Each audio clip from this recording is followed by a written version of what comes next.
खराब झाली अशी टीका केली जाते. काही ऍक्टर्सनी सुद्धा तसे ट्विट केले. नाही, लॉ एन्फोर्समेंट कोलॅप्स झालं असं म्हणता येणार नाही. कारण काही ठिकाणी स्पोरॅडिक अशा प्रकारचे बंद आणि रास्ता रोको झाले. त्या ठिकाणी अर्ध्या तासात, 15 मिनिटात, 20 मिनिटात पोलिसांनी ते रस्ते रिकामे केलेले आहेत.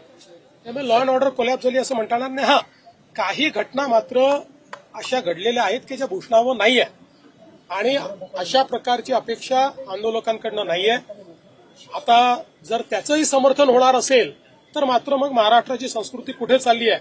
आपण छत्रपती शिवरायांचं नाव सांगणारे लोक आहोत, आपण छत्रपतींचा इतिहास सांगणारे लोक आहोत आणि छत्रपतींचा इतिहास सांगत असताना अशा प्रकारे जर आपण वागलो तर कुठेतरी आपण त्या ठिकाणी छत्रपतींचा अपमान करतो आहोत का, त्यांच्या संस्कृतीचा अपमान करतो आहोत का, अशा प्रकारचा प्रश्न आहे. आणि म्हणून शेवटी माननीय उच्च न्यायालयाने याचा कॉग्निझन्स घेतलाय.